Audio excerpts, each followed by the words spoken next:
only that palace carries 11 mythical figures.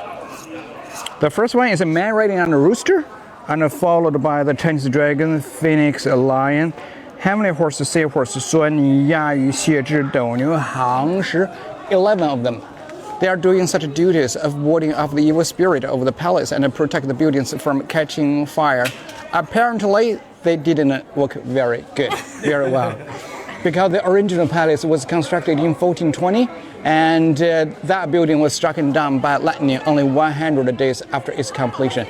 The current palace was reconstructed in 1695. Wait, hang on, Jaden, hold this man. I need to look at this. They put them there to protect it from burning down, and then it burned down 100 days later. They didn't do a very good job. All right, I'm taking a look at this. Is lightning excessively common here? Very common. Lightning caused a lot of fires in the Forbidden City. The lightning rod and the wires on the top of the building were installed in 1958. Pretty recent. Yeah. Beijing is really famous for its dry climate and really brutal. That's smart. So the thunderstorm, like Arizona. Does anyone want to look at the little guys? I do. Thank you for not bringing us here next month. Yeah. Fewer animal represents the lower rank. And here, this palace was also the place where the emperor celebrated the birthdays, the winter solstice, and they only come to this palace 3 or 4 times a year. And the ascending ceremony for the last emperor Puyi happened here in 1908, when that emperor was at the age of only, Emma, how old when he declared to be the emperor? 3. Good. I got one right. Okay. That's it. Supreme harmony. Yes. Middle harmony. Yeah, and preserving. We're standing right here. Okay. And this is the middle harmony building. That's the resting building, right? That's right. Okay. That's it, preserving harmony. Here was the place where the emperor entertained the ministers during the Chinese New Year's Eve.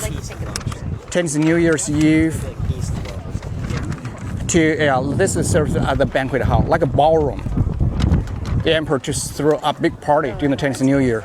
And also here was a place to hold the famous examination. It's called imperial examination. On that day for the examination, 300 scholars who come from all over the country would take part in the examination over here. Wow. 3 scholars who had the best score, they would have the honor to walk through the marble passage once in their lifetime. So that marble passage was reserved for the emperor only. Where? Right here, the marble passage. The center. Walk on that? No, back in the day, no, only the emperor. Nobody were allowed. You get killed. Except right now it's okay, I'm assuming. Sure, absolutely. Okay. You can walk, you can lie on that passage. Let's go lie on it, Emma. Let's not do that. Okay. So now we have finished the tour of the outer court. Let's take a short break at the coffee store. Okay. And then what are the chains? There's chains on top of the building. Yeah, the wire. Even the chain that's a part of the decoration of the building. Yeah. That one is the chain is linked to that sword. The sword is right on the back of the dragon to keep the dragon flying away from its position. Okay. As part of the tradition. Because that dragon is considered as the mythical figure who is capable of spouting water when the building caught on fire. Okay. But they're so afraid that they might fly away, so they put a sword and a chain on the back. So here, there's the cauldron, old school extinguisher in the Forbidden City. There used to be 308 placed inside the Forbidden City, but now there are only 231 are left. Many of them were plundered away by those Japanese invaders in 1940s. 18 of them are made of copper and wear 1 layer of gold. But in 1900, 8 countries allied forces invaded Beijing. And those invaders scraped the gold off the cauldrons by using their long bayonet. So that's why even today we can still see those scratch marks left on the body of this copper-made cauldron.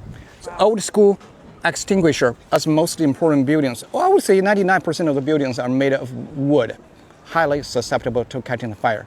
So they would use the water from those water cauldron to put out a fire. But they didn't work very well. Just better than nothing. Yeah.